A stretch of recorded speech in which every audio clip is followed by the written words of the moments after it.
Welcome to Bhosale madam classes. आज हम part 2 देखने वाले हैं पॉलिनोमियल से FAQ। Find the quadratic polynomial each with the given number as the sum and product of its zeros respectively. ठीक है, अब आप इसमें क्या गलती करते हैं, sum and product already given है। आप क्या सोचते हैं, अल्फा और बीटा गिवन है। बहुत बार बच्चे गलती करते हैं बेटा। तो ये sum means alpha plus beta given है 0 and alpha into beta given है √5। तो यहाँ ये गलती मत कीजिएगा, फिर से उसको आप प्लस और मल्टीप्लिकेशन करने जाते हैं। अब आपको नॉर्मल आइडेंटिटी याद होगी, इसके लिए जो हम यूज करते हैं x² minus alpha plus beta x plus alpha into beta. तो अब यहाँ पे आप अल्फा प्लस बीटा और अल्फा इंटू बीटा की वैल्यू यहाँ से रखेंगे। x² alpha plus beta given है आपका 0, right, x plus alpha into beta given है आपका √5। तो यहाँ हो जाएगा, ये 0 से 0 हो जाएगा, x² प्लस √5 इक्वल टू 0 है आपका। तो ये आपकी हो गई। और सेकंड में आपको sum and product of zeros given है 1/4 and -1, alpha plus beta 1/4 and alpha into beta -1।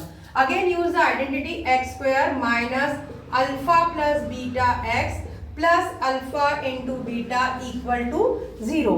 Now put the value of alpha plus beta, that is 1/4x plus alpha into beta -1 equal to 0। Use bracket, minus के sign है तो bracket use कीजिए। ये हो जाएगा x² minus 1/4x, ये plus minus -1 हो जाएगा बेटा इक्वल टू 0। अब आपको डिनोमिनेटर रिमूव करना है, 4 नीचे नहीं चाहिए हमें, पॉलिनोमियल क्वाड्रेटिक पॉलिनोमियल चाहिए। तो हम इस पूरी इक्वेशन को क्या करेंगे, multiply by 4, left hand and right hand दोनों साइड हम 4 से मल्टीप्लाई करेंगे। तो जब 4 से हम मल्टीप्लाई करते हैं तो क्या होगा, यहाँ पे ये हो जाएगा 4x² माइनस यहाँ हो जाएगा 4 1/4x minus 4 into 1 equal to 4 into 0। तो यहाँ होगा 4x², 4 cut minus x minus 4 equal to 0, that is your quadratic polynomial. ठीक है, जो सम और आपके प्रोडक्ट ऑफ जीरो से मिलकर बनती है। ठीक है, अब देखेंगे हम नेक्स्ट एग्जांपल। नेक्स्ट क्वेश्चन है आपका, find the zeros of the polynomial x² minus 3 and verify the relationship between the zeros and the coefficient. बेटा ये आपके एग्जाम्पल क्वेश्चन में भी है, NCERT के एग्जाम्पल भी ध्यान से करने हैं। अब इसमें एक अलग थोड़ी सी मेथड से हमें सॉल्व करना है। यहाँ पे हमें जो दिया हुआ है पॉलिनोमियल वो है x² माइनस 3। अब यहाँ पे एक अलग आइडेंटिटी यूज करेंगे हम। अगर आपको याद हो a² माइनस b², क्या होती है, a plus b and a minus b, right. तो अगर मैं इसको स्क्वायर के फॉर्म में लिखना चाहूँ तो मैं लिख सकती हूँ x² माइनस, अगर यहाँ पे मैं ब्रैकेट लगा देती हूँ तो 3 को मैं लिख सकती हूँ √3 का स्क्वायर। यूज कर सकते हैं इस आइडेंटिटी को, समझ में आ गया होगा आपको। तो ये हो जाएगी आपकी x minus √3 and x plus √3। तो ये आपके डायरेक्टली आपके जीरोस निकल आए। ये हो जाएगा x इक्वल टू प्लस √3 और ये हो जाएगा x इक्वल टू माइनस √3। तो आपके दो जीरोस निकल आए, ये हो गया आपका अल्फा, ये हो गया आपका बीटा। अब है आपका verify the relationship between the zeros and the coefficient. अब आपको रिलेशन पता है, अल्फा प्लस बीटा होता है -b/a and alpha into beta होता है c/a। एक और चीज अभी आपको, आप बहुत बार बच्चे पूछते हैं इसमें तो मैडम 2 ही टर्म गिवन है तो a b और c कैसे आएगा। जनरल फॉर्मूला में लिखती हूँ आपके लिए, ax² plus bx plus c।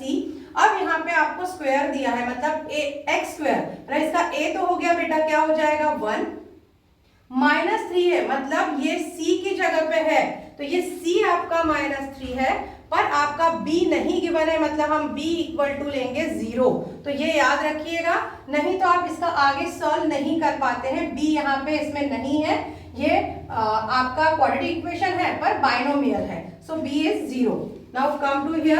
अब आया अल्फा प्लस बीटा, आपके दो आपने निकाले हैं √3 plus minus √3 equal to minus b। अभी मैंने कहा आपका माइनस b क्या है, 0 है, b 0 है तो -0 हो जाएगा और आपका a है 1, √3 प्लस और माइनस √3 ये दोनों हो जाए, ये हो जाएंगे कट बेटा।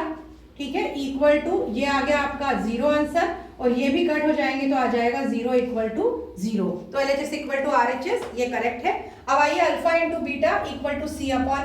Alpha into beta means √3 into -√3, तो ये कितना हो जाएगा, ये हो जाएगा -3, और राइट हैंड साइड पे c अभी आपने निकाला था -3 और a था आपका 1, तो ये -3, तो ये भी हो गया आपका LHS इक्वल टू RHS। तो ये आपका प्रूव हो गया, और इसका करते वक्त ये ध्यान रखिएगा आपको इस आइडेंटिटी को यूज करना है, ठीक है। वैसे तो बेटा मैंने आपको ये सब क्वेश्चन बहुत डिटेल में समझाया है। अगर इसके अलावा भी आपको इनको सॉल्व करने में अगर कोई भी प्रॉब्लम आ रही है तो मुझे कमेंट सेक्शन में बताएं, तो मैं उसको और इजी करके आपको कोशिश करूंगी कि समझा पाऊं। तो मुझे कमेंट कीजिए, और ऑल द बेस्ट, अच्छे से पढ़िए, एग्जाम को अब कम दिन बचे हैं। Thank you.